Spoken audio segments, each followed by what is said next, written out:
Bonjour à toutes et à tous. On se retrouve aujourd'hui pour un format de vidéo encore un peu spécial, comme je vous l'avais fait il y a 2 semaines à peu près. Oui, non, c'était plutôt trois. Je vous ai posté justement une rediff de l'émission de radio La Cryptostation qui se passe tous les mardis soirs sur la radio Décodeur, où nous parlons de sujets d'actualité et de sujets en particulier qui touchent la blockchain.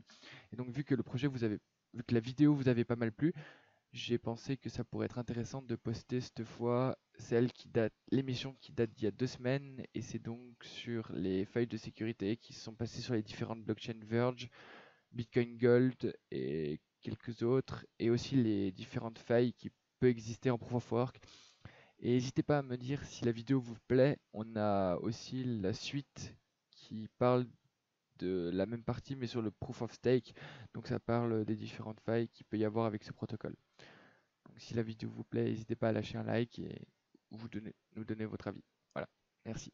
Bon, On va donc commencer par les petites attaques de 51% qu'on a eu. Alors c'est génial parce Oui. que c'est génial cette histoire-là parce que on a eu un réseau. Les attaques de 51% ont toujours existé historiquement, mais c'est que récemment qu'on a eu une série d'attaques comme ça où tous les shitcoins entre guillemets. Ça a commencé il y a 10 jours à peu près.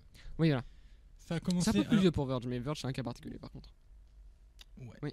Ça a commencé avec Bitcoin Gold, si je me trompe Alors, pas. en fait, il y a eu Mass Shitcoin, il y a eu Bitcoin Gold, il y a eu Monacoin, il y a eu Verge.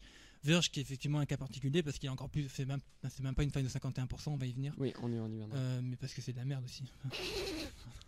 On va y venir en il y a détail. pas- C'est pas une il y a attaque. il y a des gens peut-être qui ont investi plus qu'ils ne devraient. Critique pas, laisse Bah, il faut dumper, pardon, il faut dumper. Au bout d'un moment, il faut se rendre à l'évidence. Vous unfollow McAfee et voilà. Mais on va y venir pour Verge, parce que Verge c'est un vecteur d'attaque un peu particulier. Mais voilà. Mais moi j'avais surtout entendu parler de Bitcoin Gold, parce que c'est vrai que c'est très facile en fait de faire une attaque de 51%. Les gens se Et rendent là, pas il y a compte. quelques heures, on a eu Zencash aussi. Il y a Zencash, oui. C'était pas il y a quelques heures, je crois que c'était il y a. 2 jours, un jour. C'était il y a 2 jours, ouais. Ok, Il y a d'accord, 2 jours. Oui, 2 jours Zencash. Voilà, donc on a eu Bitcoin Gold, Zencash.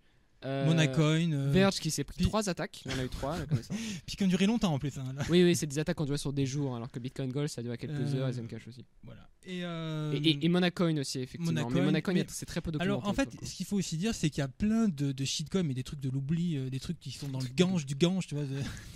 Oui, voilà. Quand vous allez à la fin de CMC, quand vous classez par market cap et quand vous allez commencez par la fin, en fait, il y a plein de coins dont tout le monde se fout qui en fait se font 51% la gueule, à peu près tout le temps. Mais au final, ça a aucun impact en fait, puisque ces trucs-là sont même pas tradés, ils ont des volumes très faibles et voilà. C'est très important. C'est un peu le truc, c'est que mine de rien, il y a tellement de shitcoins qu'il faut imaginer que de toute façon, il y en a 80% d'entre eux, 90% d'entre eux. Les gens ne se rendent même pas compte qu'il y a une attaque de 51% en fait. Et puis, il faut aussi savoir exactement ce que c'est qu'une attaque de 51%, parce que Zencash, au lancement, la pool Supernova, elle avait 95% du hash rate. Ah. Donc, tu avais un seul serveur qui générait 80% des blocs. On va y venir. D'ailleurs, c'est intéressant qu'on mette un chart, si on pourra trouver un chart de la répartition du hash rate suivant les pools ETH. C'est ça, oui. Mais c'est assez facile à trouver, mais je vais vous les remettre. Je pense que vous avez tous vu passer le site Crypto51. Voilà, on va en parler. .app, oui. Donc on va en parler. On va vous le mettre. Hop, voilà. Alors déjà, on vous le met dans le Bitcoin, c'est 557 $ pour 1 heure d'attaque. Alors qu'en 1 heure d'attaque, on va déjà. Il y a le temps de reverser le bloc, ouais. C'est ça. Donc il y a Crypto51.app qui avait en fait. Moi je l'ai vu. C'est moi qui vous en ai parlé, je crois, parce que c'est CFB sur Twitter, Confirm Beyond qui a tweeté ça. Ouais, CFB, c'est le fondateur de NXT, c'est le cofondateur d'IOTA, c'est l'inventeur du Proof of Work, Proof of Stake. Donc, parce que Proof of Work, c'est oui. le Proof of Work en soi, non, c'est pas ce que c'est Nakamoto, c'est Adam Back qui a créé Hashcash, qui a ensuite été utilisé sur Bitcoin. Okay, je vois. Ouais, mais c'est des subtilités là. Oui, un précurseur du Bitcoin. Oui, voilà, c'est ça. Donc, dessine une attaque de 51%. Au final, on en parle depuis le début. Alors, vas-y. C'est en fait la principale faille qu'on connaît depuis toujours sur Proof of Work. C'est qu'en fait, comment expliquer ça simplement, vu que quand vous avez donc 51% de la puissance de calcul ou plus, donc plus de 50% de la puissance de calcul, vous avez plus de hash rate, donc plus de puissance de calcul, et donc en fait vous pouvez que tout le reste du réseau, statistiquement en moyenne générer plus de blocs valides que tout le reste du réseau réuni ensemble. Et du coup, vous pouvez en fait guider la blockchain un peu comme vous voulez. Vous pouvez inclure les transactions que vous voulez. et vous pouvez en fait aller tout simplement plus vite que la chaîne, on va dire la chaîne publique, la chaîne C'est ça. legit.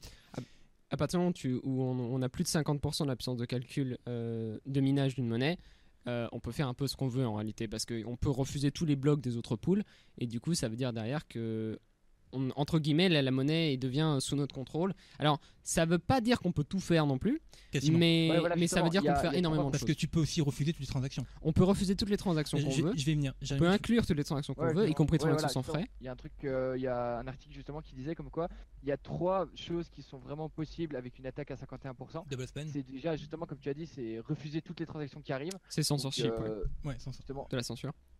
voilà, de la censure. Ou bien après, ouais, justement, à faire que accepter les nôtres. Après, renvoyer des transactions aussi, justement, qui revient à le double spending. Double Oui, la spend. double On va dépense. l'expliquer après. On va l'expliquer On ça va après. l'expliquer après Ouais, sur c'est pas la Bitcoin taxe. Gold et sur Zencash, comment ils sont non servis. Et Bitcoin ensuite Gold. après, ils disent comme quoi on peut exécuter des espèces de déni de service Oui, sur les certaines DDoS. adresses comme celle des exchanges ou des mineurs ou celle encore des pools. Alors, c'est pas vraiment du DDoS, ça rentre dans le cadre de la censure, ça veut dire simplement que tu refuses toutes les transactions qui vont vers une certaine adresse, en fait. Donc, typiquement, si tu as une adresse de dépôt d'un échange, tu peux isoler l'échange du réseau, en fait. Si tu connais toutes les adresses de dépôt, ce qui est un peu compliqué. Alors, Mais- c'est un peu compliqué, surtout qu'ils peuvent en créer d'autres. Alors, oui, voilà, c'est ça, donc c'est pas ultra viable. Mais bref, l'attaque de 51%, surtout dans l'histoire, C'est le double spend. c'est que le principal risque qu'on a avec ce genre d'attaque, c'est le problème de la double dépense. Alors, comment Vas-y. ça marche? Tu veux expliquer comment ça marche Ouais. à peu près? en fait, Vas-y. En fait, le principe de la double dépense, c'est que quand vous allez faire une transaction vers, par exemple, un exchange ou un Alors, marchand, C'est les principes. Alors, c'est pas les. Voilà, c'est plutôt un marchand, mais Oui. vous savez que les targets principales C'est plus des les attaques échanges. récentes, c'était les exchanges, évidemment.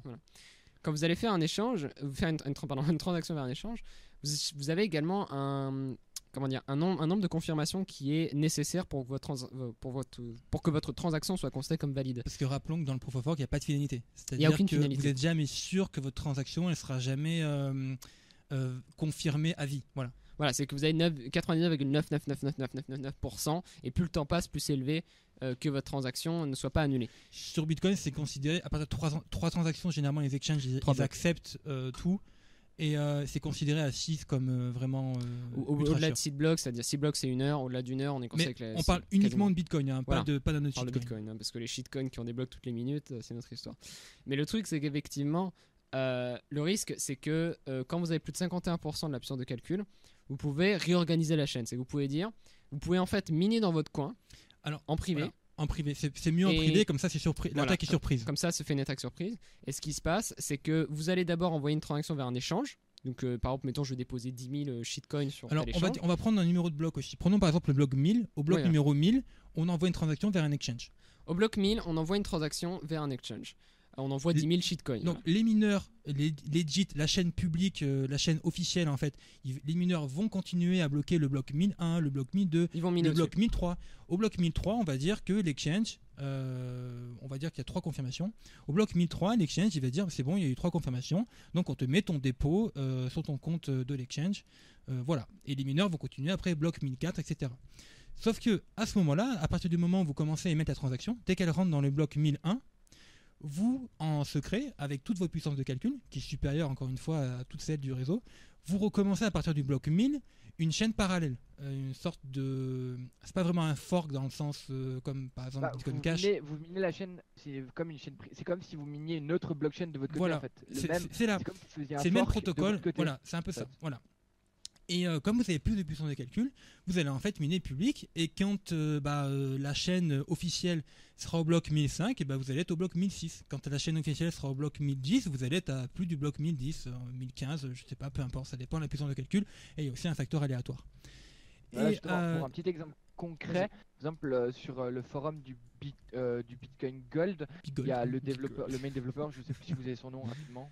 il c'est est, un C'est mec, c'est celui qui sait pas faire un replay voilà, protection. c'est ça, qui a mis un bounty pour C'est ça pas- avec le c'est pas- protection. voilà. Oui, voilà, ça. Donc il a expliqué justement sur le forum comment il prévenait justement comment les personnes qui faisaient des double spends s'y prenaient. Et donc c'est au début justement ils commencent à miner sur leur chaîne privée, donc c'est comme s'ils faisaient un fork et donc ils minaient eux-mêmes sur le coin. Et au même moment ils font justement sur cette transaction à cet endroit, sur cette chaîne justement, ils font une transaction de leur adresse, de leur adresse justement vers une autre adresse qui leur appartient. Et après, à ce moment-là aussi, ils vont faire sur la vraie blockchain, par contre, une transaction depuis leur adresse, toujours la même, disons, on va dire adresse A, adresse B, adresse exchange. Donc l'adresse A, c'est celle qui contrôle, l'adresse B aussi, l'adresse exchange. Sur leur blockchain qu'ils sont en train de miner, ils vont faire une transaction de l'adresse A à l'adresse B. Et t'as même pas besoin de faire ça. Voilà, t'as même pas besoin T'as d'en même fait pas te besoin. renvoyer toi les coins. Il suffit d'organiser la blockchain où en fait où ta transaction après n'existe plus. Dans ton bloc, tu n'inclus plus la transaction où t'as envoyé tes coins vers l'exchange ou vers ta target que tu vas double spend. voilà. T'as même pas besoin. En fait, dans un bloc, il va toujours avoir au moins une transaction qui est le Coinbase. C'est juste quand tu C'est vois la création des nouveaux voilà, coins. t'as toujours une transaction qui est en fait qui n'a aucun input. C'est la génération monétaire. C'est quand tu gères un nouveau coin. C'est la première transaction de chaque bloc. Mais c'est Du coup, voilà, mais c'est justement, sûr. ouais, il suffit de la supprimer justement. Et les gens s'y prennent justement sur des Tu peux exchanges. pas l'inclure. Parce que comme Oui. on a dit avant, il y a des gens qui peuvent, on peut acheter des choses en Bitcoin. Déjà, ça existe. On peut aller prendre nos billets d'avion, des montres, faire des choses, acheter plein de choses sur Internet. Mais on n'arrivera jamais à des sommes assez conséquentes pour que ça soit rentable. Aller faire une double spend sur 100 balles, c'est pas rentable. Alors c'est pour ça que là, les personnes, elles sont prises à des exchanges particulier gros Oui. volume pour le plus rapidement possible revendre justement ces coins, ces faux Bitcoin Gold, ouais, qui sont pour C'est pas des faux en une autre monnaie, et ensuite withdraw le plus vite possible cette Voilà. monnaie-là. Pour Le être- but, c'est pour ne que plus- vous envoyez vos coins sur l'exchange, vous changez vite fait et vous faites un retrait très rapidement pour pas que l'exchange, s'il a des mesures de protection qui détectent qui détectent les organisations de blocs, il bloque vos comptes. Oui, il y en a qui le font. Donc ça. il suffit de redraw. Ils ont bien sûr des entités comme Bitfinex, je peux dire que ça c'est sûr. Oui, oui, Ils ont des moyens de détecter les organisations de chaînes et de bloquer à ce moment-là les trades sur un coin ou même les Oui, redraws. voilà. Mais il y a un truc aussi très intéressant sur le sujet, c'est qu'en fait, vous n'avez pas tellement besoin de. Pour faire un 51%, vous avez au niveau des gains que vous allez avoir, c'est pas uniquement le double spawn, c'est que vous pouvez faire mieux que ça. Vous pouvez en fait simplement shorter le coin. Le principe, c'est que vous faites un double spend, une double dépense. Mais le but de la double dépense, c'est juste de faire paniquer les gens en fait. C'est juste de montrer, regardez, je viens de dépenser 2 fois les mêmes coins. Enfin, entre guillemets, c'est pas réellement une double dépense. Mais ouais. Et le truc, c'est que du coup, en même temps, en parallèle, vous shortez sur le margin le coin en question. Et je sais plus quelle personne avait sorti ces statistiques-là, mais c'est beaucoup plus rentable en fait que de faire un double spawn. Parce que là, pour le coup, en faisant un double spawn, vous avez une chance de vous faire choper. Parce que mine de rien, vous allez quand même récupérer une grosse quantité de calculs. Et vous allez quand même, via un compte sur un exchange, tenter de faire un truc. Donc mine de rien, vous pouvez être partiellement retrouvé. Mais en shortant, si vous passez dans la mare de shorting, vous vous en fichez en fait. Voilà. Et c'est La pas barre de détectable. shorting. C'est pas détectable surtout si tu Ah shorts oui. sur un autre exchange. C'est encore moins Bah détectable. oui, quitte à shorter, autant shorter sur tous les. Partout, n'importe où. Tu peux N'importe où. shorter. Bah oui, comme ça, au moins, tu multiplies tes gains. Partout où il y a ton shitcoin, où il y a shitcoin que tu t'en Mais je crois que c'est Trustnode qui avait sorti ça. Mais il y avait eu lors du double span de Bitcoin Gold. Je crois qu'il y a au total, il y a 398 201 Bitcoin. Je crois que ça fait plus de 10 Bitcoin millions Gold, de dollars. 17 millions de dollars. Combien 17 millions. 17 millions de dollars. Voilà. Ok.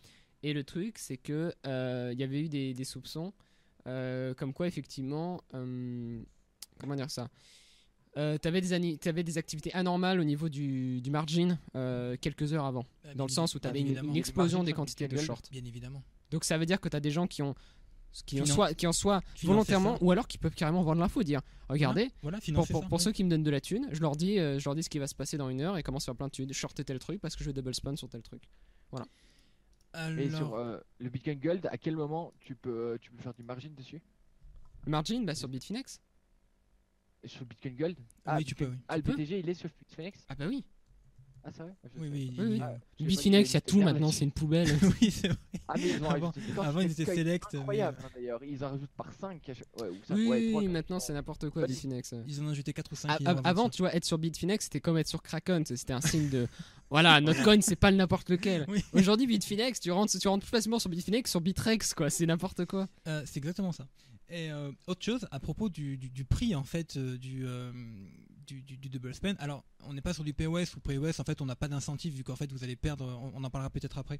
Mais quand vous allez, alors déjà il faut parler de NASH, c'est-à-dire Oui, que NASH, sur oui. crypto51.app vous avez en fait la puissance de calcul donc de l'algo. Par exemple je prends Litecoin qui fonctionne sur le script, sur le hash rate actuel de Litecoin, il y a NASH, il peut fournir 11% du hash rate. Alors c'est peut-être pas assez vu que c'est pas assez pour faire une attaque de 51%.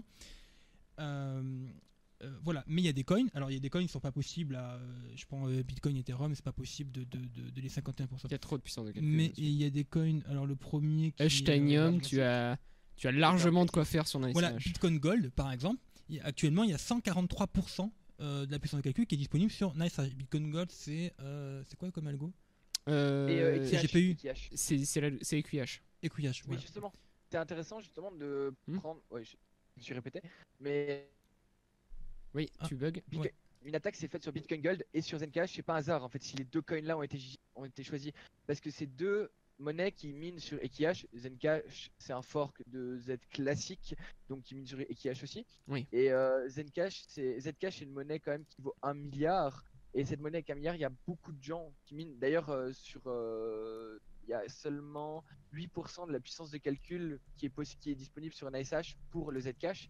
Et donc, si on prend ces 8% et on les remet sur le Bitcoin Gold, bah, on arrive direct à 143% de la puissance de calcul. Donc, en fait, directement, on fait on a bien plus que 51%. Donc, c'est pour ça que c'est des EQH qui ont été pris et pas, par exemple, des autres monnaies. C'est pour ça aussi qu'il faut faire attention avec toutes ces monnaies-là qui sont sur les mêmes algorithmes que d'autres grosses monnaies. Bah, c'est surtout qu'en fait, historiquement, ce qui était utilisé à l'époque pour calculer en fait le coût d'une attaque 51%, c'était la première version du Rindex 1.0.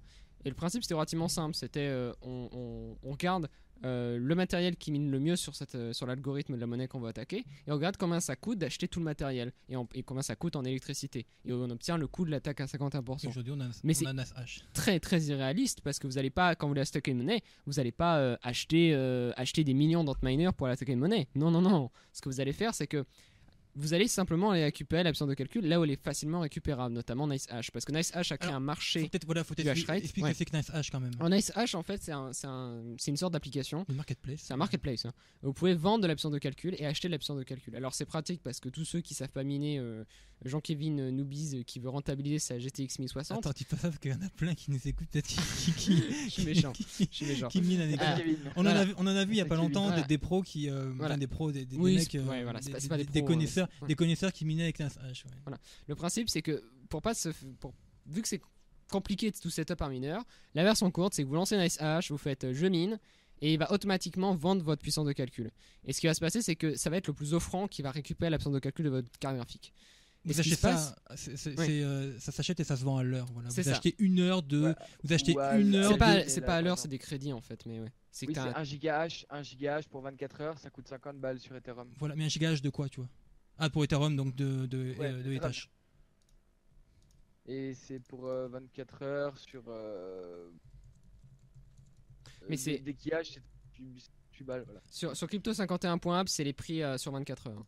Ouais, donc c'est-à-dire qu'en réalité, si vous voulez juste faire un double spawn, vous n'avez pas besoin de faire 24 heures. Vous divisez par 24, vous prenez qu'une heure. Il donne le prix à l'heure sur Crypto51.app. Il donne le prix par l'heure. Il donne le prix par heure. Ce qui suffit largement en fait, parce que ce qui suffit largement, même vous prenez 2 heures, c'est facile en fait de double spawn avec 2 heures, c'est largement facile. Avec Bitcoin, c'est plus chaud. Parce que le but c'est de créer plus de blocs que les confirmations qui sont nécessaires dans un exchange. Donc si par exemple il demande 6 confirmations et qu'un bloc c'est 10 minutes, un bloc c'est 2 minutes, donc 6 x 2, 12 minutes, il suffit de NiceHash pendant 20 minutes et vous êtes sûr quasiment de... NiceHash avec 51%, ça, avec plus de puissance combinée que tout le reste du réseau. Voilà c'est ça. Et effectivement, depuis l'arrivée de NiceHash, vu que n'importe qui peut acheter et vendre la puissance de calcul, si vous voulez attaquer un shitcoin, vous n'avez pas besoin d'acheter du matériel de minage, vous allez directement louer la puissance de calcul pour attaquer le réseau. NiceHash, c'est quasiment c'est quasiment du 51% as a service, c'est-à-dire que vous pouvez littéralement payer en Bitcoin pour pouvoir attaquer des blockchains. C'est anonyme, il n'y a aucun KYC ni rien du tout. Par exemple, je prends Vertcoin, donc il est où Vertcoin, donc VTC. Il y a un bon shitcoin. Il y a un bon shitcoin qui a 70 millions de market cap, qui se mine actuellement avec du Lyra V2. Et NiceHash a 2700% de sa puissance de calcul actuelle. C'est-à-dire que pour $1700, vous avez une heure de Vertcoin offert, quoi. Offert pour 51%. Ah, c'est génial. Alors par contre, après 51, c'est pas aussi facile que ça parce qu'il faut set up une pool privée. Voilà. Il faut tweaker les softwares, vous pouvez pas le faire comme ça directement. On n'a peut-être pas expliqué la fin en fait de l'attaque, c'est qu'au moment où en fait vous avez rattrapé vous avez en fait dépensé vos coins à l'endroit au moment où vous avez rattrapé en fait la bloc. À ce moment-là, tous les blocs que vous avez minés en quelque sorte en secret, vous les broadcastez sur le réseau. Et à ce moment-là, tous les nœuds, parce que le Proof of Work ça marche comme ça, c'est la chaîne la plus longue qui est prioritaire et qui gagne. Tous les nœuds en fait, ils vont voir vos blocs et ils vont les accepter et ils vont remplacer en fait vos blocs par, enfin la chaîne, on va dire la chaîne précédente officielle, ils vont la réorganiser pour mettre vos blocs dans la nouvelle chaîne officielle qui est publique, voilà. Et donc du coup vos coins ne seront plus dépensés et vous pourrez à ce moment-là les redépenser plus tard ailleurs sur un autre exchange, peu importe. Mais et donc, où je voulais en venir, même si la personne elle fait une transaction pendant que le coin est en train de se faire 51, cette transaction a des chances aussi de ne jamais aboutir. Elle aboutira. Bah non, parce que lui il va rebroadcast par exemple ses 13 blocs, et dans les 13 blocs il y aura que ces transactions, ou bien ça sera. Généralement, généralement les blocs qui sont mis en secret, il y a une transaction, il n'y a que le Coinbase. Donc en fait, ils sont vides, en gros, voilà. Ouais, justement, donc ça veut dire que toutes les transactions qui ont été faites pendant ce laps de temps sur la vraie, ils vont être clear. Oui, bien sûr, oui. Aussi, ok. Mais il y a autre chose Oui.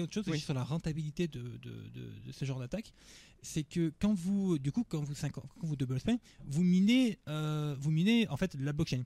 Du coup, et vous minez la blockchain, et en plus c'est vous qui minez tous les blocs, parce que quand vous remplacez quand vous organisez la chaîne, c'est vous qui avez tous les blocs que vous avez minés en secret, qui sont pour vous. Et donc vous avez aussi en fait le block reward qui arrive pour vous.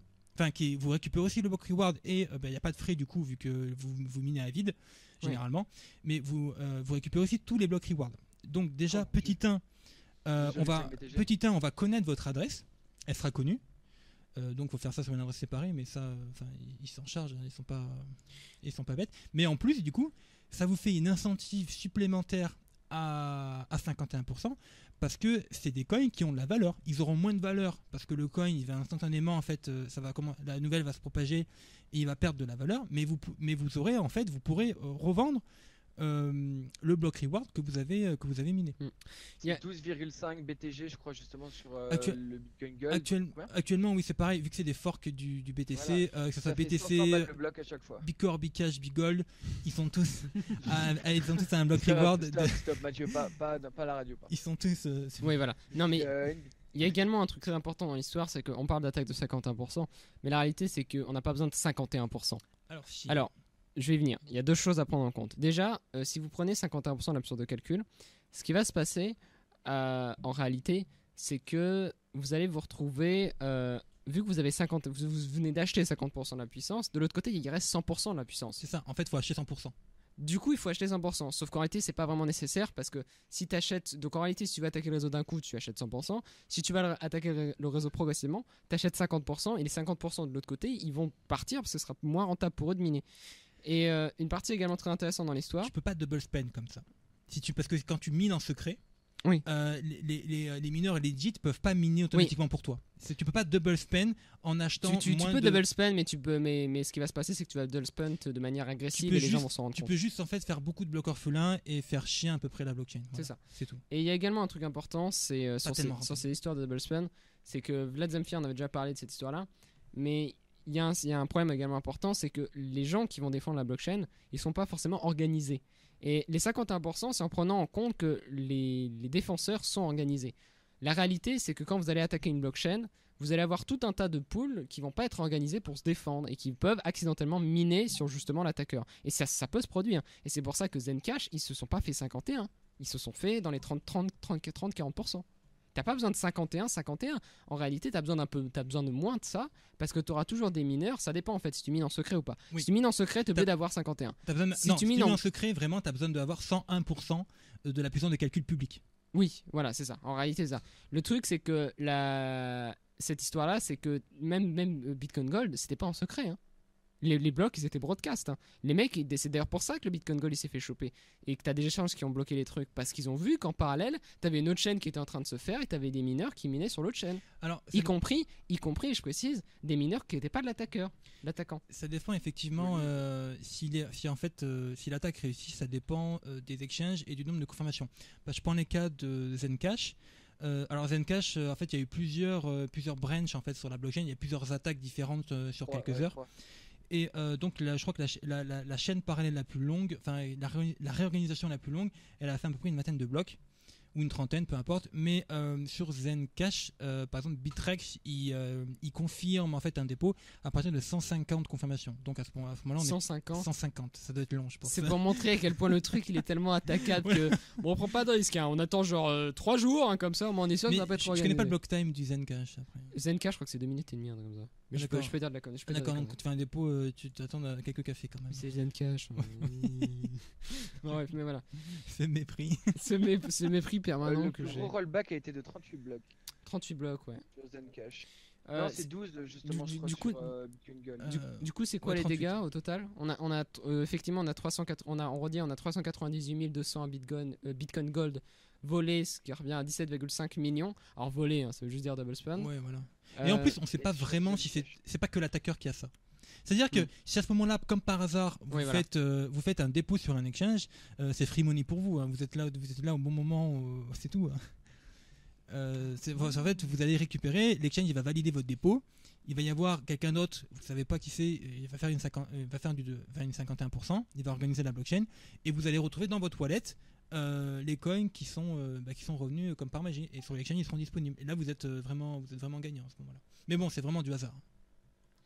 Et donc au total, on a donc 17 millions, 17 et quelques chez Bitcoin Gold. C'est Zencash. Zencash c'est plus récent, on a eu combien? Alors il y a eu 3 double spun pour être exact au cours de la même attaque. Ouais. Le premier c'était 3317 zen, le deuxième c'était 6600 et le dernier, le troisième c'était 13234. Donc au total ça fait à peu près 22 000 zen. Il est à combien le zen à l'heure actuelle? Zencash. Qui a le prix du Zencash? C'est genre le truc que je regarde. Parce qu'il est pas dans le top 10. Hein. Voilà, donc il faut aller le chercher. Donc 22 000 Zencash. $27. 27 $ le Zencash? Ouais. Donc 22 000. Il n'y a que 4 millions d'unités. Il y en a combien? Il n'y a que 4 millions d'unités. 22 000 sur 27 $. C'est pas beaucoup. Là, Alors, ça fait 600 000 $ à peu près. Pour donner une autre idée, actuellement là je suis sur crypto51.app. Ouais. Et NasH 000, NasH a 76% de la puissance de calcul actuelle du Zencash. Et donc pour 7200 $, vous avez une heure de 51% sur Zencash. J'aime beaucoup NasH, c'est littéralement du 51% de service. Tu vois, c'est comme ça aller sur AWS, tu vois. Ok, alors ce matin, je vais attaquer ce shitcoin. Voilà. Tu sélectionnes ton shitcoin. Faudrait faire une app automatique où tu peux sélectionner ton shitcoin. Tu cliques sur 51%. Voilà, ça te coûte 14 $ pour 24 heures de 51. Mais non, mais c'est surtout en fait. Tu sélectionnes l'exchange que tu veux double spend. Voilà, c'est ça. Un tool que tu revends, ça te crée automatiquement ta pool. Et ça te fait mais en fait, tout seul. le risque, c'est que dans l'histoire, c'est que vous avez tout un tas de coins qui sont à la fois trop petits pour avoir des gros ASIC commerciaux qui tournent dessus, et à la fois pas assez gros en fait pour être suffisamment protégés contre les 51. Et puis tout simplement, si tu prends un algo, par exemple, tu prends aujourd'hui SHA-256, il y a plein de shitcoins sur SHA-256, Oui. tu prends script, tu prends étage, tu prends écouillage, si tu démarres un coin avec ça, tu seras forcément 51% câble. Oui. C'est-à-dire que n'importe double spendable. Voilà, double spendable. C'est-à-dire que n'importe quelle pool sur une crypto SHA-256 ou script ou peu importe pourra décider de switcher sur ton coin à toi et de te 51% la gueule comme ils veulent. C'est un peu le risque en fait dans l'histoire, parce qu'effectivement, à partir du moment où vous êtes un coin et vous utilisez le même algo qu'un autre coin qui est beaucoup plus gros que vous, derrière, ça veut dire qu'il y a une énorme masse de mineurs qui minent autre chose. Par exemple, j'avais vu notamment que par rapport à Ethereum Classic, Ethereum Classic était très facile à attaquer. Ça, je pense que c'est intéressant de le prendre dès le début, en entier, Ethereum Classic. Pour récapituler aussi, que... Parce que Ethereum Classic, il utilise le même algo que Ethereum, hein, c'est-à-dire Getash. Et en fait, il a relativement peu de puissance de calcul par rapport à Ethereum. Combien de pourcents à peu près par rapport à... 2%, comme ça. C'est rien. 2 ou 3%. C'est n'importe quelle pool de... Tu prends la moitié de la puissance de calcul de n'importe quelle pool sur Ethereum, tu peux... Pour être précis, pour la plus grosse pool Ethermine, il faudrait, je crois, j'ai lu, c'est 15 ou 20% de la pool, même pas, pour double spun sur Ethereum classique. Ah, ça montre à quel point c'est littéralement free food. Je vous dis, et ça pose un problème, hein, mais ça montre qu'il y a énormément de coins qui sont faciles à attaquer. Faites gaffe également par contre au coût de calcul, parce que parfois vous pouvez voir des trucs du style, là si vous allez sur Crypto 51, vous verrez Bitcoin ça coûte 742 000 $ pour une heure d'attaque, Ethereum ça coûte 444 000. C'est faux, parce que en réalité si vous regardez le facteur de Nice Hashable, vous verrez qu'en réalité, pour avoir toute cette puissance de calcul, vous allez galérer parce que NiceHash n'a pas autant de puissance de calcul à louer. Donc derrière, ça veut dire que vous êtes obligé d'acheter la puissance de calcul ailleurs et je vous souhaite bon courage pour acheter autant de puissance de calcul. Bitcoin et Ethereum, par exemple, sont quasiment impossible de double spawn direct dessus. Il y a autre chose, c'est qu'il y a des grosses poules qui sont installées depuis très longtemps Oui, sur voilà. Bitcoin et Ethereum et d'autres très grosses cryptos. Je pense notamment à Litecoin, même si on n'aime pas la Litecoin Oui, voilà. forcément. C'est qu'elles ont, elles, une incentive. C'est-à-dire, elles sont dans le système. Elles n'ont aucun intérêt à faire dumper parce que quand tu fais double spend, ça Ouais. dump. Hein. Tu parlais de shorter tout à l'heure. Oui, Shorter c'est les ça. coins que tu double spend, oui. Elles ont aucun intérêt. Vous êtes, t'as quoi comme pool, grosse pool sur BTC? T'as via BTC, t'as BTC.com. Slush. T'as quoi? Slush pool. C'est la Slush pool. pool de Bitmain. T'as F2 pool. Enfin, t'en as plein. Oui. T'as Enfin, l'une des pools de Bitmain. Oui. Voilà. Ouais. c'est ça. oui, c'est vrai. Mais oui, non, mais c'est très Et facile. elles ont, elles, aucun intérêt. Elles Ouais. sont dans le système et il y a beaucoup plus d'incentives. Donc, économiquement pour elles, il n'y a aucun intérêt en fait à ne plus participer au système et à faire une chaîne parallèle. C'est ça. Mais donc il faut aussi prendre ça en compte. Mais c'est marrant parce que je regarde un peu le truc et je vois des trucs du style. Apparemment, Dogecoin est plus difficile à attaquer que Bitcoin Gold, J'ai vu, oui. Bitcoin Private, Zencash, Ubiq, Viacoin et je sais pas moi, Pascal Coin combiné. C'est que le Dogecoin, je m'attendais pas à ça, mais il est vachement protégé en Je fait. me suis fait la même remarque tout à l'heure. Si vous voulez avoir votre argent en sécurité, utilisez le Dogecoin du coup. Au moins, voilà, vous n'avez pas ce genre de risque. Mais clairement, en fait, c'est un vecteur d'attaque qui est très fréquent sur. Alors, elle est très bien protégée parce que c'est la deuxième crypto script. Ah, Après Litecoin. d'accord. Voilà. Mais Ether classique, ça coûte combien Et en fait, au final, le Litecoin comparé à Ah, l'Ethereum, d'accord. c'est rien niveau puissance de calcul. Enfin, niveau nombre de GPU dessus. Enfin, c'est des ASIC C'est maintenant des sur le, ASIC, sur le script. Même sur les tâches, c'est des ASIC. Alors. Partiellement des ASIC. Mais oui, non, mais c'est voilà. Non, mais c'est surtout qu'en termes de coûts, si vous allez sur des gros trucs, en proof of work, vous n'avez pas trop de soucis. Le risque, en fait, c'est toutes les petites monnaies qui se minent, qui sont en fait trop petits pour être soit ne pas être nice hashable. Donc ça veut dire qu'ils sont trop petits pour pas avoir assez de puissance de calcul sur NiceHash pour avoir plus de puissance de calcul que NiceHash à vendre, ou trop petits effectivement pour être pour pouvoir se défendre efficacement. Et le truc, c'est qu'à cause de ça, ça a donné des idées à l'attaque de Bitcoin Gold. Et là, en ce moment, on a quasiment toutes les semaines, t'as un shitcoin qui se fait attaquer. Et t'as des shitcoins qui ont des valeurs tellement faibles qu'il y a des double spawns là-dessus, j'en suis sûr. Mais on le saura jamais Bah non. parce que t'auras personne pour aller Ouais. vérifier. Bah Tu non. vois, c'est un peu le problème. Au final, les gens qui sont pas contents dans l'histoire, c'est les exchanges, hein, parce que c'est eux qui vont se faire le plus dérober d'argent au final.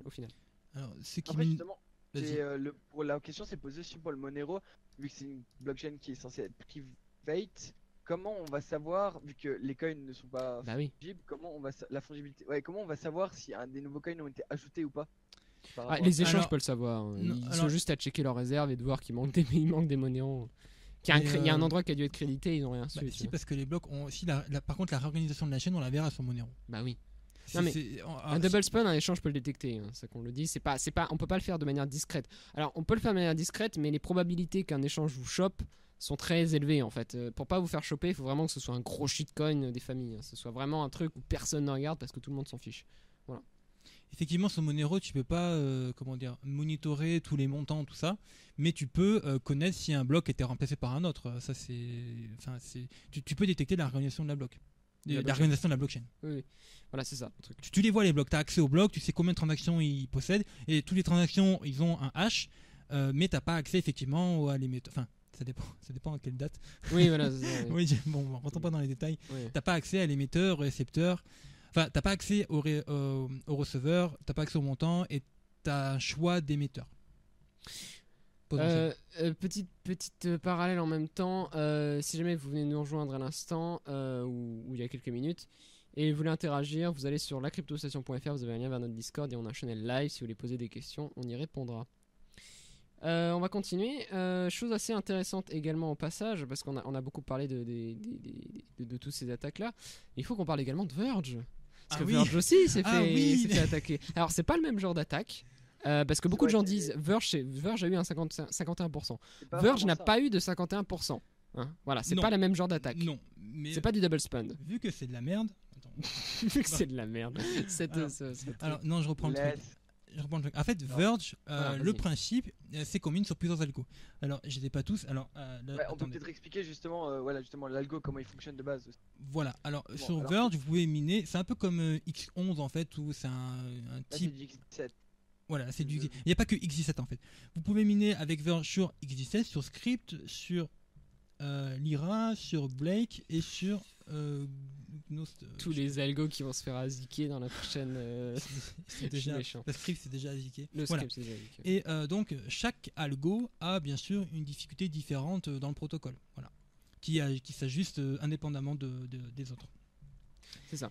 Et tu veux peut-être commencer avec la première attaque qu'il y a eu il y a plusieurs semaines sur Verge Alors, et qui a été fixée ouais. de façon lamentable. Bon, vas-y, je te laisse donner les détails. Alors, voilà. C'est un pansement, ouais. Alors, qu'est-ce qui s'est passé? Alors, la première chose, c'est que c'est pas une attaque de 51%, c'est l'exploit d'un bug qu'on appelle le time warp. Time Warp ou le spoof timestamp. Timestamp spoofing, ouais. Alors, ça veut dire quoi? Ça veut dire grossièrement que comment fait l'algorithme pour savoir combien il y a de mineurs sur le réseau? Bah, en fait, il regarde le temps qui s'est passé entre chaque bloc. Le nombre d'HRI, pas le nombre de mineurs. Oui, la quantité de hash rate, mais oui, derrière la Ouais. quantité de capacité de minage. Et elle regarde en fait le temps qui s'est passé entre chaque bloc. Et si jamais il n'y a pas assez de temps qui s'est passé. Si jamais le Vas-y. temps entre chaque bloc est trop court, Oui, en voilà, fait, c'est ça. si jamais le temps entre chaque bloc est trop court, il va augmenter la difficulté. Si jamais le temps est trop long, il va diminuer la difficulté. Voilà. C'est ça qui permet en fait à l'algorithme de pouvoir être plus difficile ou moins difficile à miner en fonction de la quantité de mineurs. Voilà. Sous Le Bitcoin, ajustement est toutes les 2 semaines. C'est ça. Et le truc, c'est que comment il fait pour savoir ce genre d'informations? Bah, il va regarder les timestamps. C'est-à-dire qu'il va regarder dans chaque bloc, il y a la date de création du bloc. Le problème, c'est que Verge C'est n'est de la pas, merde. voilà, Verge n'est pas extrêmement bien conçu. Et il a tendance, comment dire ça, à ne pas vérifier correctement les timestamps, dans le sens où il y a une certaine flexibilité. C'est-à-dire qu'il va pas checker tous les timestamps. Genre, s'il y a 2 heures de décalage, c'est pas grave. Et on il y a deux autre heures chose, près. c'est qu'il y a un block time très court. Du coup, Oui. si tu mets un timestamp de 1 ou 2 heures avant, ça a beaucoup d'impact comparé à un Bitcoin qui a un block time de 10 minutes. C'est ça, voilà, il y a ça. Et le truc, c'est que dans l'histoire, c'est beaucoup plus difficile. Enfin, comment expliquer ça? Disons que ça permet à l'attaquant, au final, vu que la difficulté. Putain, merde, je me suis embrouillé. Le truc dans l'histoire, c'est que Verge, à cause du fait qu'il utilise plusieurs algos, l'objectif de base de plusieurs algos, c'est de pouvoir faire en sorte que ça soit difficile à aziquer, parce que du coup, s'il y a genre la moitié des algos qui se sont fait aziquer, il y aura toujours l'autre moitié qui Voilà, sera pas aziquée. tu peux toujours Parce que utiliser des GPU Chaque dessus. algo redirige la difficulté de manière différente. Voilà. Chaque algo recalcule la difficulté différemment. Et en fait, ce qui s'est passé, c'est qu'ils ont exploité un bug dans la fonction de recalcul de difficulté pour pouvoir réduire à néant la difficulté de minage. Alors, comment ils ont fait ça? Alors, ils ont fait des faux timestamps. littéralement, la difficulté est réduite par un ordre de grandeur de 1 million. Donc avec C'est ça. un Ouais, GPU, donc, vous pouvez miner autant que vous voulez. Quoi. Avec un GPU, vous minez un bloc par seconde. Ça, sur Bitcoin, vous minez 500 Bitcoin à la minute. C'est inimaginable. Mais le truc dans l'histoire, c'est effectivement... c'est qu'il y a un bug dans l'algorithme de calcul de difficulté qui fait que si jamais vous faites des timestamps foireux, notamment des timestamps qui ne devraient pas exister, c'est-à-dire que normalement, le bloc 17, il est censé avoir été mis après le bloc 16. On est d'accord, c'est logique. Le problème, c'est que Verge, il check pas ça. Donc en fait, il peut parfois penser que le bloc 16 a été généré avant le 17 au niveau des timestamps. Ce qui fait que ça provoque un bug en fait dans la fonction de recalcul. Et qu'est-ce qui se passe derrière? Ça veut dire que, effectué correctement, on peut effondrer la difficulté d'un certain algo de minage spécifique. Et le résultat est le suivant. Avec cet algo de minage, ça devient extrêmement facile de miner sur l'algorithme. Et c'est ce qui s'est passé avec Verge en priorité sur Script. Et ce qui s'est passé avec Script, c'est que la difficulté est descendue tellement bas, je crois que c'était 0.0001 de difficulté, C'était n'importe quoi. que il pouvait miner en fait presque un bloc par seconde. C'était YOLO, c'était un énorme bordel. Et d'ailleurs, on a vu également. 0.001. Oui, c'est rien. Je veux dire, Ouais, il n'y a aucune voilà, difficulté, c'est ça, tu trouves un mais il y hash avait- très facilement. Ça, Vas-y. c'était à l'époque, c'était dans la première attaque. Dans la deuxième, Oui. c'était Script et Lyra qui se fait choper. Alors Hugo, tu vas peut-être finir, Oui. ou Jérémy, si tu sais comment ils ont fixé en fait, enfin fixé entre guillemets ce truc. Ouais, alors ils ont mis en fait, c'est un peu comment on appelle un truc, c'est un pansement en fait qu'ils ont mis. C'est Oui, enfin. Ils ont commité un truc. Oui, alors, ils en ont- fait, ce qu'ils ont fait, ils ont pris quelque chose qui s'est fait il y a 3 ans. De sur le Peercoin. Peercoin, c'est juste, c'est ça. ils ont. Alors, en fait, ce bug-là, ce bug de problème de connu. difficulté, il a été corrigé il y a 4 ans sur Peercoin, qui est l'un des la toute première monnaie. 3 ans, pas 3 tout à ans, fait, on va 3 dire ans. c'est plus proche de 3 ans que de 4. qui était la toute première monnaie POS d'ailleurs. Alors c'est vraiment un truc. Peercoin, on n'en parlera pas, c'était oublié, mais en fait la plupart des monnaies aujourd'hui, des coins, notamment POS, c'était vraiment, c'était un peu comme l'iPhone 4. C'était le Cardano de l'époque. Voilà, c'était un truc qui était un peu de seconde zone. Voilà, c'était vraiment pas non plus une grosse C'était vraiment le seul truc qui faisait pas que cloner. Voilà, ça apportait vraiment des nouveautés. C'était pas un Litecoin, c'est tout. Oui, voilà, Peercoin, c'était la toute première monnaie POS. Et du coup, effectivement, ils avaient inclus en fait un patch pour régler cette histoire de difficulté. Et ce qui s'est passé, c'est que les développeurs Verge, ils se sont pas contentés de coder leur propre patch parce qu'ils sont incapables de coder leur propre patch.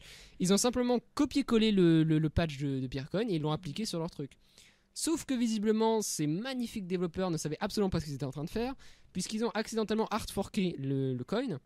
Alors normalement quand tu appliques ce genre de patch tu hard fork quoi qu'il arrive. Le truc c'est que eux ne savaient même pas que c'était un hard fork. Du coup ils ont prévenu personne et ils ont accidentellement hard forké leur crypto sans prévenir personne. C'est-à-dire qu'ils ont balancé ça dans les nouveaux wallets, dans les nouveaux nodes qui tournaient et du coup ça a créé 2 chaînes séparées et ils ont dû rollback. C'est ça, et ça a été un gros bordel. Et la version courte c'est que la méthode de correctif c'est on a fait une bêtise, du coup on retire le pansement. On va dormir la nuit et le lendemain matin on va mettre un nouveau pansement. c'est ça la version courte. Et pendant ce temps-là, il y avait un mec qui minait $1000 par minute. Hein. Oui, voilà, on était à peu près à $1000 par minute. Là, on est sur de l'instamine, c'est-à-dire qu'on mine ultra rapidement sans aucune difficulté. C'est que tu mines un bloc par seconde et le reward, les XVG, tu les empoches comme ça. Hein. Tu peux les foutre sur les échanges. 0,15. D'ailleurs, je me demande comment ils ont dû gérer ça, les échanges. Ah, fermé.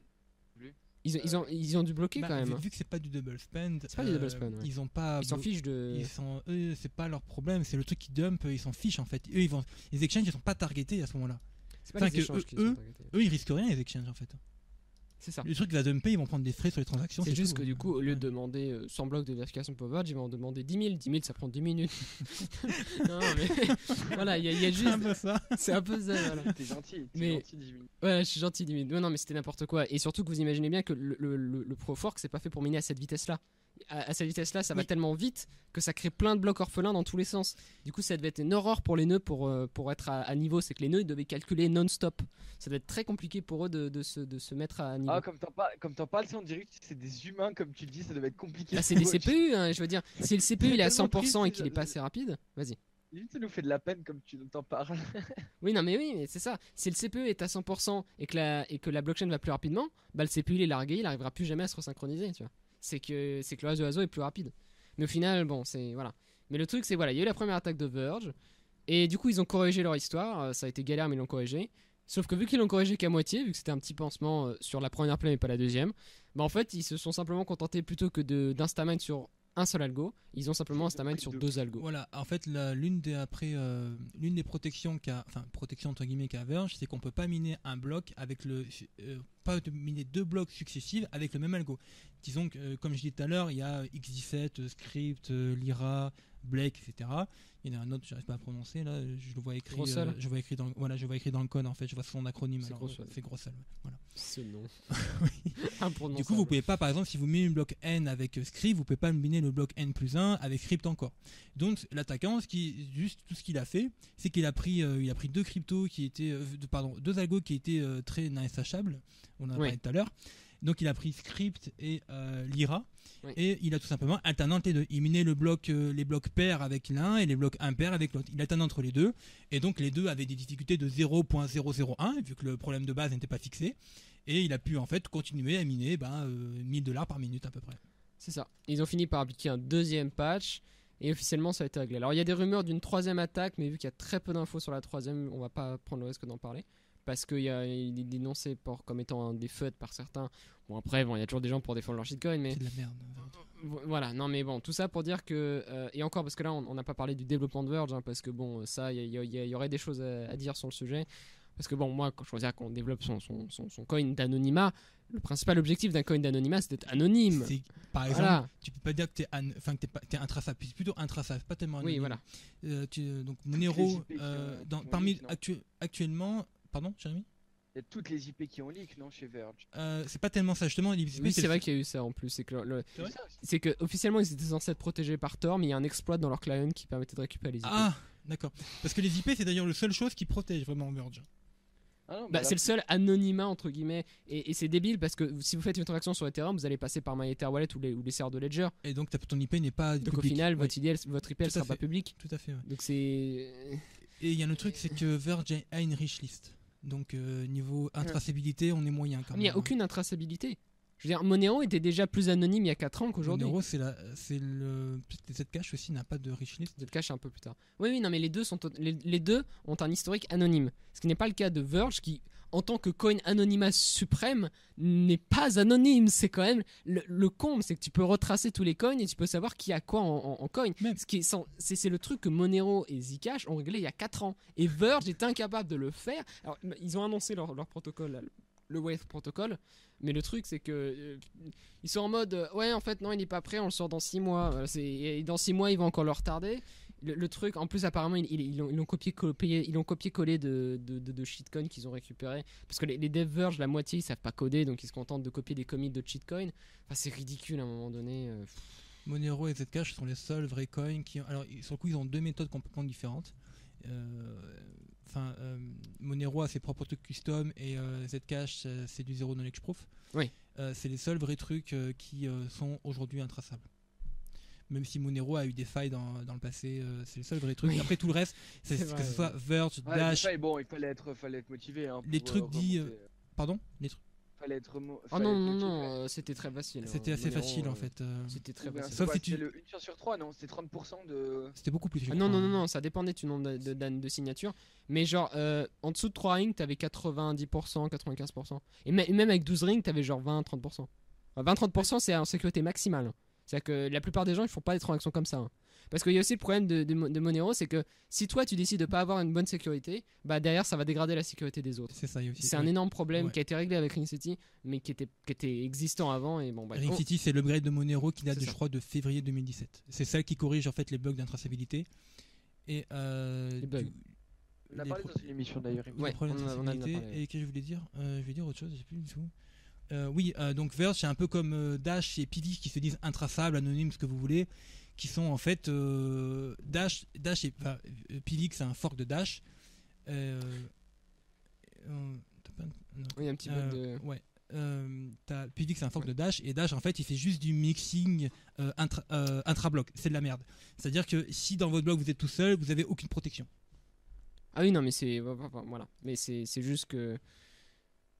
La version courte, c'est que Verge, c'est pas un coin anonyme et que déjà qu'ils étaient soupçonnés d'avoir fait des conneries par le passé.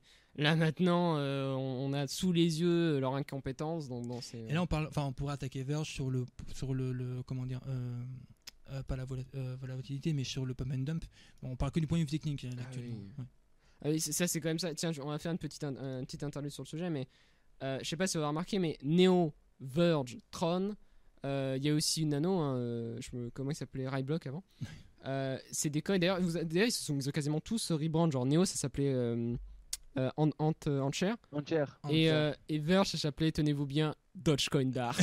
Oui. Voilà, Et, Dogecoin Dark. et Dash que j'ai cité tout à l'heure, Dash ça s'appelait Darkcoin. Ouais, ça s'appelait Darkcoin. Alors comme on l'a dit je crois lors de la dernière émission, je sais plus, c'est quand tu rebrand ton coin, c'est que ça pue la merde. Laissez le Néo tranquille s'il vous plaît. Manière, Attendez que j'ai des réponses. Microsoft Ah, ou pas Apple trop non ne plus. rebrandent pas. Voilà, SpaceX ne rebrande pas. Quand t'as une bonne marque, t'as pas besoin de rebrand. Hein. Si t'as besoin de rebrand, c'est que derrière ta marque a une mauvaise connotation. Ça pue, quoi, ou, ça. voilà. Ou que t'as choisi un mauvais truc. Mais la version courte, c'est que c'est des coins en fait qui Ou ne que valaient rien. Ou que t'as un logo pourri. Hein, Oui, voilà, entière, hein. En cher, on va dire que c'était pas très sexy comme truc. Ah oui, Néo, ça donne envie, tu vois. C'est l'avenir, c'est le futur. C'est Néo, tu vois. Vous avez vu passer sur Verge aussi ce qui s'était passé, comme quoi il demandait des dons pour financer le Wallet Ledger. Ah, Après, il y a eu la réponse de Ça, c'est- Ledger pour dire que en fait non, on fait pas payer ça. Ah C'était incroyable. aussi, il ça, faut à pas payer, l'époque. j'ai un doute. Hein, parce que Non, tellement non, ils des font shit- bien payer. Il y a tellement Ah, des ils font shitcoins plus sur. payer, ils font plus. Ah, ils le plus. font plus, d'accord. Ils le faisaient à soutiennent, l'époque. ils peuvent aider pour les tests, etc. Mais ils ne font plus payer l'intégration. Ah, d'accord, c'est bien Ledger. ça. C'est Ils bien. ne font plus payer. Enfin, oui. C'était à l'époque. Avant, ils les faisaient payer, ouais.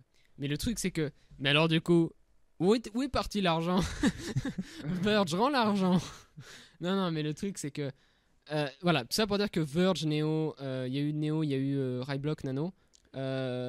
Un peu Ripple, mais Ripple, c'est un habitué de ce genre de truc.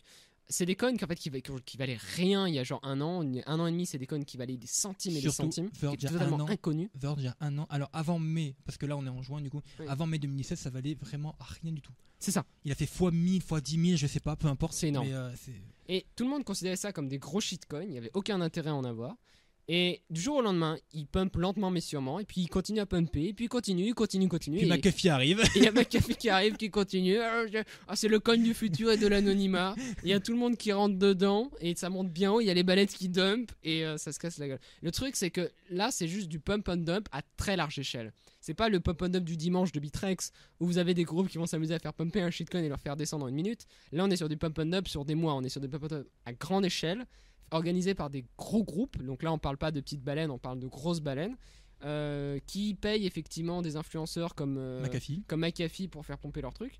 Et dans l'histoire, c'est quand même assez effrayant dans l'histoire parce que ça nous montre que j'ai extrêmement comment dire, le marché des cryptos est très très susceptible à l'embrigation de masse en fait, et de dire par exemple Verge, il y a 99% des gens, 90% des gens qui ont investi dedans ne savaient même pas que ça s'appelait Bitcoin, Dogecoin Dark avant, ils n'avaient aucune idée. La plupart pensaient que c'était la meilleure crypto d'anonymat, ce qui est totalement faux. Verge, il n'y a pas que Tron, etc. C'était entouré d'une sorte de hype magique. C'était le meilleur truc du monde, ça va to the moon, etc. Mais derrière, c'est juste du pump and up à grande échelle. C'est assez effrayant. McAfee qui dit par rapport au Verge, le tweet qu'il avait fait, non, je n'y rigole pas, j'inclus Verge comme étant un coin privé légitime. JPP. Et si vous savez investir, vous savez qu'il faut mieux investir dans un coin à 3 centimes qui va aller à $3 que quelque chose qui va de 300 à 30 000. Genre, il avait stupide. pump le truc à l'époque. Au contraire d'ailleurs. Si ça pump en mode stratosphérique, c'est jamais bon signe en fait. Si ça me pump lentement et sûrement, ok. Mais si ça pump stratosphérique, c'est la multiplication de la valeur de 10 000 en un mois, c'est qu'il y a un truc qui est pas normal. Là, il expliquait justement qu'on avait meilleur temps d'investir dans le XVG que dans le Monero. Parce qu'il a dit $300, c'est pas pour rien. Mais il a dit, ouais, c'est mieux dans le XVG parce que c'est plus simple de passer de 3 centimes à $3 que de 300 à 30 000. Non, mais lol, mais dans ce cas, tu vas Ça chez veut Madoff, hein, j'ai envie de dire. Ça dépend de la supply surtout quoi. Oui, non, mais c'est... non, mais c'est comme les mecs qui veulent te psychologiquement- vendre. Vas-y. Mais psychologiquement. Oula, t'es là ? On aura plus tendance à acheter un coin qui vaut moins d'$1 que. Ouais, par rapport. C'est psychologique, les personnes, quand tu regardes ce qu'elles font. Oui, oui. Mais c'est stupide. Donc, oui. Pourquoi ? Parce que, qu'on se le dise, c'est vrai qu'ils sont toujours là en mode le coin ne vaut que tant de centimes, allez-y, Voilà. all-in jusqu'à $1000. Non. Alors qu'il y en a 1 milliard, quoi. La réalité, c'est que ce qui définit la valeur d'une crypto, c'est pas la valeur d'un token, c'est pas la valeur d'un coin, c'est la valeur du coin multiplié par la supply, multiplié par la quantité maximale ou quantité totale disponible. Donc, c'est-à-dire le market cap. C'est le market cap qui définit la valeur totale. Et encore, parce que le market cap des cryptos, vous retirez genre 5%, le truc qui se casse la gueule. Donc, tout est très relatif. Hein. Quand on dit il y a 100 milliards dans le bitcoin, non, il n'y a pas 100 milliards dans le bitcoin. Hein. Tu retires 10 milliards, le bitcoin il redescend c'est un soufflé, hein, le truc. Hein. Mais le truc dans l'histoire, c'est que non, quand quelqu'un vous vend un coin en vous disant que il est pas cher, non, c'est pas comme ça que ça marche. Un coin est attractif parce que sa capitalisation du marché est intéressante par rapport à d'autres capitalisations qui sont plus élevées. C'est normal ça. Par contre, vendre son coin parce qu'il vaut 1 centime, c'est débile. C'est stupide parce que ça ne veut rien dire. Je veux dire, si le coin il y en a 100 milliards, voilà, c'est normal qu'il vaille 1 centime parce que derrière les gens ils en achètent par lot de 100 000. C'est comme le Sprout. Hein, je veux dire. Est-ce qu'on parle un peu Le Sprout, d'ailleurs, grosse nouvelle, il a été ajouté sur CryptoDonate. Voilà, donc maintenant on peut donner à nos streamers préférés du Sprout, hein, voilà, On va et dire la merci monnaie de en même temps, l'avenir. Merci Robin, un développeur de CryptoDonate, pour avoir ajouté le Sprout. Et Est-ce qu'on- d'ailleurs, les cryptos ont été ajoutés à Streamlab. Non, c'est ça? Oui, c'est ça, Streamlab. Oui. Streamlab. Donc, ce qui a fait du mal à CryptoDonate. Oh, Un jour, elle sera ajoutée sur Tipeee Stream aussi, je suppose. Si elles sont pas déjà. ça je sais pas. Tipeee Stream, je sais pas si tu connais, c'est une version Tipeee c'est le Streamlab de Tipeee, quoi. Voilà. Ok. Autre chose, est-ce qu'on parle un peu, oui, on va en parler un peu des Peut-être victoires juste d'attaque peut-être- avant qu'on parle des victoires d'attaque du POS. Vite fait. Ouais, juste un petit détail. Petit détail, c'est pas détail. Ces petites encore une fois au passage, on a un compte Twitter. Alors on s'en sert quasiment jamais, on s'en servait jamais avant. On va s'en Le servir. meilleur On a décidé de s'en manager, ne vous servir, inquiétez voilà. pas. On s'est dit bon, écoutez, on a un compte Twitter, autant s'en servir. Voilà. Alors, Donc, c'est @la cryptostation, on vous met un lien, je sais pas si Voilà. tu vas le mettre là. je viens de le mettre à l'instant. Ok. Donc c'est la crypto-station si vous cherchez. Normalement, on vous préviendra sur les émissions à l'avance. Normalement, ça va arriver. Et également pour les replays, parce que forcément, il y a des gens qui arrivent en cours d'émission et qui ne savent pas de quoi on parle ou qui ont loupé le début. Normalement, tout... Oui, voilà, c'est ça. Normalement, tout est dispo en replay. Il n'y a pas de problème. Ouais, puis les meilleurs moments, en général, j'essaierai de les poster aussi après. Voilà, merci d'ailleurs. La baleine. Oui, merci Jérémy qui t'a reposté notre passage sur. On parlait de Néo et un autre où on parlait de. Non, Néo, je l'ai pas mis justement. Ah, pas encore. Alors, c'est quoi le premier? C'était pour le minage. Oui, pour les ASIC. Voilà, le passage du minage. Voilà, l'état du Proof of Work avec les ASIC, etc. C'est pas toi, Jérémy, d'ailleurs, qui m'a sorti que t'avais relu l'article de ça et que t'étais dégoûté? Si, je crois que si j'étais là. Ouais. L'article 2 de Saya par rapport à Minage. Oui, j'ai relu l'article, j'ai réécouté et puis ça foutait les boules quoi. Bah oui, ouais. c'est exactement le truc. Genre t'es là, t'as quand même un pincement au cœur. Genre, tu suis la crypto depuis un an et... Non mais t'es vraiment à fond dedans vraiment, tous les jours et puis tu vois qu'en fait le truc s'il est pourri de l'intérieur. Ah mais c'est dégueulasse. Hein. On parle de l'article The State of Cryptocurrency Mining de Saya il y a 3 semaines, 3-4 semaines. Je pense que la plupart ont vu la vidéo qu'on avait fait sur le sujet. Mais oui, on va pas y retourner là-dessus, mais effectivement, voilà. Donc maintenant tu sais ce que j'ai ressenti quand je lis l'article pour la première fois. Ah oui, c'est énervant, c'est du dégoût et c'est bien, il est simple, il est facile à lire et à comprendre, mais ouais, ça fout les boules. Ah mais mais ça malheureusement. On passe sur le POS. Oui, on va parler rapidement également parce que oui, vas-y, tu vas rajouter un truc. Jérémy. Double spend aussi, comme quoi il y en a eu une fois Sûr. Aussi d'ailleurs, attends, juste le Bitcoin Gold, le double spend qui s'est fait sur le Bitcoin Gold. Ouais. Il y a de fortes probabilités que ce soit la même personne qui ait essayé d'en faire un sur le Bitcoin en 2013. Il y a beaucoup de choses qui se ressemblent. Parce que alors c'est pas en 2013, je crois que c'est en 2014. Non, c'était bien en 2013. Alors, il y en a eu deux. Vraiment... Il y a eu deux double spend sur Bitcoin non confirmés dans le sens où il y a des rumeurs dans le passé. Mais vu que c'était il y a longtemps et vu que c'était contre des cibles spécifiques, c'était pas des gros échanges, c'est surtout sur un site de casino notamment. C'était sur DICE, c'était sur Bitcoin DICE. Oui, ça a marché, sauf que la réalité c'est que t'avais quelqu'un en réalité t'avais un insider chez Bitcoin DICE qui était au courant. C'est-à-dire que derrière, c'est que c'était coordonné l'histoire, c'est que c'était quelqu'un qui volait son propre casino, enfin entre guillemets. Voilà. Oui, c'était gh.io aussi qui s'en occupait. Oui, voilà, il y avait des pools, enfin c'était tout un bordel. C'est à l'époque où il y avait encore une pool qui contrôlait plus de 25% du minage sur Bitcoin. C'est toujours le cas aujourd'hui ou pas? Je crois pas. Non, une pool non, alors c'est très... Ethereum, c'est encore le cas. Je crois qu'il y a Ethermine qui a genre 26%. Je vais essayer de trouver un graphique et le mettre dans le live pour voir dans le channel live. Voilà, mais en tout cas, le truc c'est que oui, il y a eu des double spawns chez Bitcoin. Alors, c'est un peu compliqué dans le sens où c'était en 2013, c'était il y a longtemps. On voit dans le channel live les pools Bitcoin. Et le truc, c'est qu'on n'a pas vraiment de preuves importantes. Disons que c'est vraiment... Ah tiens, 26% BTC.com. Voilà, tiens, merci pour Neral et son image du Sprout. Ouais. Sprout Market aux États-Unis. Farmer Market. Oui, effectivement, la plus grosse cool, c'est BTC.com. Putain, BTC.com. Qui a 26% de HRI. Donc, si, il y en a bien une qui a plus de 25%. Après, il y a OnPool, c'est une des pools de Bitmain. Slushpool aussi, c'est Bitmain. F2Pool, je crois qu'ils sont indépendants. Et il y a BTC. Viacoin, c'est aussi Bitmain en fait. Il y a quand même une pool inconnue. Enfin, il y a quand même 4% du hash rate, on sait pas d'où ça vient. Hein. Alors, Viacoin, j'ai dit Viacoin, mais Viacoin, c'est autre chose, c'est un shitcoin. Via BTC, c'est celui qui avait permis l'attaque sur Binance. Oui, c'est ça, voilà. Le truc avec l'API, le phishing. Oui, voilà, il y avait aussi cette histoire. Le phishing sur Binance. Bref, via BTC, c'était soupçonné en fait, très soupçonné d'être une pool de Bitmain. C'est notamment la pool qui a supporté Bitcoin Cash. C'est bon, t'as pas dit B, voilà, oui, vas-y. Bitcoin Cash qui avait annoncé en fait juste avant le fork supporter Bitcoin Cash. Donc ils avaient redirigé une partie de leur puissance de mining sur Bitcoin Cash.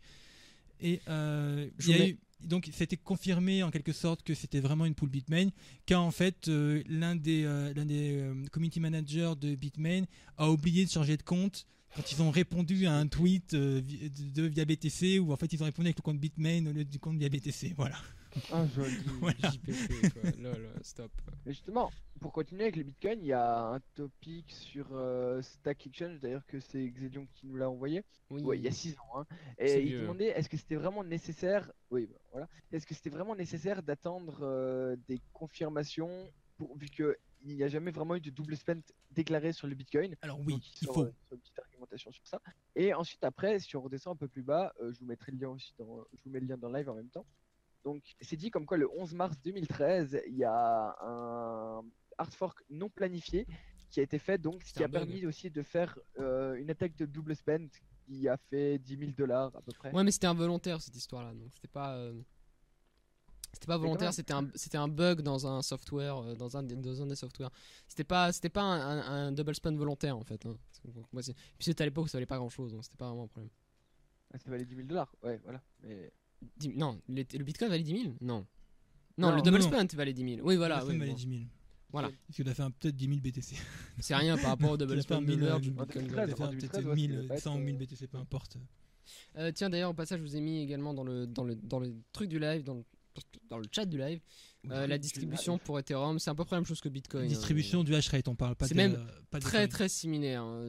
Les couleurs sont identiques en plus, donc, voilà, mais c'est quasiment la même chose. En gros, avec 2 poules et demi, vous avez plus 50% de la puissance de calcul. C'est ça. Voilà. Ce qui en fait centralise le truc. Hein. On en a déjà parlé quand on parlait des hausse et des POS. Mm. Maintenant, on va enfin switcher via les quelques vecteurs d'attaque sur le proof of stake, parce que le proof Oui. of stake, du coup, on disait que les petits coins Oui. donc sont forcément en ASHM, etc. Et que au final, si maintenant tu veux créer Alors, oui, c'est ton ça. coin, c'est qu'il faut passer en POS, C'est que- parce que Voilà, aujourd'hui, si vous êtes si vous êtes un petit shitcoin, voilà, voilà, si vous êtes un petit shitcoin, ou même un nouveau truc révolutionnaire. oui, voilà, révolutionnaire entre guillemets. Bon, quand t'es révolutionnaire, tu fais pas du PO, tu fais du POW. Hein. Oui, voilà. Mais le truc, c'est que voilà, vous êtes en minage. Qu'est-ce que vous faites concrètement? Comment vous pouvez vous en sortir pour éviter les attaques de 51% faciles sur votre shitcoin? Alors, la méthode la plus simple consiste à utiliser un algo indépendant. Alors, oui, c'est pas vraiment le plus simple parce qu'il faut créer un algo ou utiliser un algo qui n'existe pas encore. Et prier pour qu'il n'arrive pas sur NiceHash. Voilà, tout simplement. Et même s'il n'est pas sur NiceHash, ça veut quand même dire que. Même voilà, on peut attaquer vos monnaies sans passer par NiceHash. Voilà. Bien sûr, j'ai fait d'erreur GPU, donc oui, j'ai fait d'erreur GPU, c'est tout. C'est ça. Donc, soit aujourd'hui, moi, ce que j'aurais tendance à recommander, c'est soit vous faites des hybrides proof of stake, proof of work. Parce que si vous êtes en 51% POS, typiquement, vous pouvez pas vous faire 51% la gueule. Mais le truc, c'est que le problème, c'est que ça, c'est les POS masternode et c'est un peu. Alors, on peut aussi parler de Casper FFG qui est un peu un hybride. Qui Oui, est c'est un vrai. hybride et qui a en fait une finalité. C'est-à-dire qu'à à partir du moment, vu que c'est tous les 50 blocs, c'est ça? Oui. Tous C'est- 50, je précise, je précise, Casper FFG, c'est la première version du proof of stake sur Ethereum. Et la version courte, c'est que ça va pas être du proof of stake de génération de blocs, c'est que les proof of stake va pas générer des blocs, ça va toujours être les mineurs qui vont générer les blocs. Mais la différence, c'est qu'au-dessus des mineurs, on va avoir un système de checkpoint où Voilà. tous les 50 blocs, il y a des validateurs qui vont s'assurer que la blockchain Ethereum fait pas n'importe quoi. Et- L'objectif, c'est d'ajouter une seconde couche de vérification et une finalité, ce qui va permettre de faire en sorte que tous les 50 blocs, les transactions qui passent sont irréversibles. Voilà, donc, Donc en fait, il peut pas y avoir de double spend. il n'y a pas de organisation de chaîne possible. Donc du coup, en fait, un exchange, dès qu'il accepte 50 confirmations, il est sûr que 50 confirmations sur Ethereum, c'est pas très long. Enfin si, Ça dure 10 minutes quand même, mais bon. voilà. C'est un bloc, c'est toujours c'est un moins bloc que- Bitcoin. Voilà, j'ai dit, c'est toujours moins qu'un bloc Bitcoin. Voilà, c'est ça. C'est pas forcément long et en fait là, on est sûr qu'il n'y a pas de réorganisation de blocs et de réorganisation de chaîne possible. Voilà. Mais le truc dans l'histoire, c'est que. Comment dire ça? C'est surtout qu'il n'y a pas de concept de finalité en fait sur toutes les monnaies qui se minent, Bitcoin, Ethereum, même Ethereum, Litecoin, Monero, Dash, tout ça. Ces monnaies-là n'ont pas de concept de finalité dans le sens où une C'est ça. transaction n'est jamais finale. Donc- Une transaction est validée à partir du moment où elle est dans la blockchain, mais vu que la blockchain peut être réorganisée à n'importe quel moment, elle est jamais considérée comme finale. Sauf que les probabilités qu'on réorganise la chaîne sont de plus en plus faibles plus le temps C'est plus le ça, temps passe. Bitcoin, dès que vous avez 3 confirmations, c'est 99,99999 et quelques, beaucoup de 9 pourcent beaucoup de neuf. d'être sûr que le truc ne sera jamais réorganisé. C'est ça. C'est que c'est juste une question de probabilité, mais il n'y a aucun Le concept truc, de la finalité. blockchain. Et la finalité, c'est quelque chose d'important parce que quand vous voulez faire, vous voulez être un échange ou un marchand, vous voulez être sûr que votre transaction elle va bien arriver, elle va pas être revert après. Et aujourd'hui, le seul moyen que sont obligés de faire les marchands des exchanges, c'est de demander des confirmations. C'est-à-dire, ok, à partir de tant de blocs, on estime que les probabilités qu'il y ait un double spawn sont faibles et on prend tant de risques sur tel coin. Sur Bitcoin, il n'y aura jamais de finalité, vu que Bitcoin n'évoluera jamais. Sur Ethereum, on va en avoir une avec Casper FFG, Oui, tous les 50 blocs. qui va démarrer avec Casper FFG. Sur EOS, on en a une à partir de 2 blocs. Il y Oui, aura une parce finalité. qu'il y a du BFT derrière. Voilà. Et voilà, il y a d'autres solutions aussi.